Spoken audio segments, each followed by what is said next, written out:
Equações biquadradas. O que são equações biquadradas? Então, nós temos algumas equações que são especiais, elas são as chamadas equações redutíveis à equação do segundo grau. O que significa isso?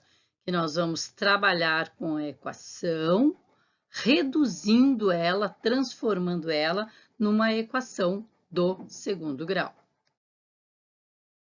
Mas qual é a definição de uma equação biquadrada antes de mais nada? Como é que ela é formada?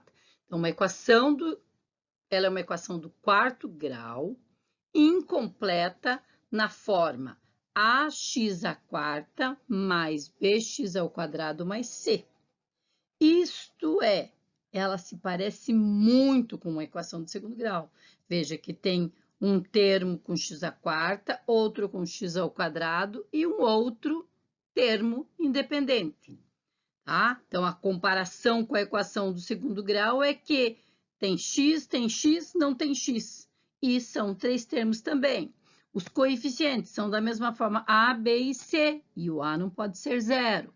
Então, há semelhanças. O que tem de diferente são os expoentes, que ao invés de ser expoente 2, expoente 1 e expoente 0, no caso do termo independente, na equação biquadrada nós temos expoente 4, expoente 2 e expoente 0.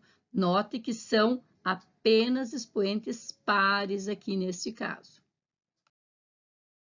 Mas como resolver uma equação biquadrada? Ora, já foi dito no início que ela é um tipo de equação que é chamada de equação redutível, ou seja, nós temos que reduzi-la, transformá-la numa equação do segundo grau. Já vimos que ela tem várias coisas em comum com a equação do segundo grau. Como é que fazemos essa transformação? Então, primeiro percebemos que ali onde tem y à quarta, eu posso, usando uma propriedade de potência, mas ao invés de escrever y ao quadrado, porque potência de potência multiplica os seus expoentes. Aí, eu assumo a partir daqui uma equação auxiliar que é z igual a y ao quadrado, ou seja, onde tiver y ao quadrado na equação, eu vou escrever z, e reescrevendo ela fica z ao quadrado menos 10z mais 9 igual a zero, que é uma equação do segundo grau. Resolver essa equação parece-me muito claro e tranquilo. Por fatoração, soma e produto, fórmula resolutiva ou fórmula de Bhaskara, enfim, você escolhe o jeito que você quer e chega no valor da incógnita, que é z' igual a 9, z duas linhas igual a 1, são as raízes da equação. Mas eu não quero saber z, eu quero saber y. Então, eu recorro novamente à equação auxiliar que me diz o z vale y ao quadrado. Se o z é igual a 9, então y ao quadrado é igual a 9. Se o z é igual a 1, então o y ao quadrado vai ser 1. E extraindo a raiz quadrada de ambos os membros, teremos o y com valores mais 3 e menos 3, são as duas primeiras raízes, e o y igual a 1 nos leva às raízes y igual a mais 1 e y igual a menos 1. Então, temos aqui 4 raízes para o conjunto solução. Isso parece bastante óbvio e tranquilo, uma vez que, quando nós tínhamos uma equação do segundo grau, tínhamos até 2 raízes. Agora, numa equação do quarto grau, teremos até 4 raízes, mas nem sempre serão 4 raízes. Antes de prosseguirmos, vejamos aqui uma observação muito importante. Então, assim, na equação que a gente acabou de resolver, encontramos para aquela equação auxiliar z igual a y ao quadrado, 2 valores positivos, mas poderia ter ocorrido de um deles, ou até mesmo os dois, serem negativos. Nesse caso, quando a gente fosse voltar para a ideia original, que era z vale y ao quadrado, nós não teríamos como extrair a raiz quadrada. Então, podia acontecer que, se fosse um valor negativo, tivéssemos apenas 2 soluções. E se os 2 valores fossem negativos, não teríamos nenhuma solução, isto é, a equação biquadrada teria como solução o conjunto vazio, como está escrito aqui. Tá? Isso acontece, inclusive, neste exemplo dado. Observe que foi feita a substituição pela equação auxiliar, x ao quadrado igual a t, eu posso usar qualquer letra.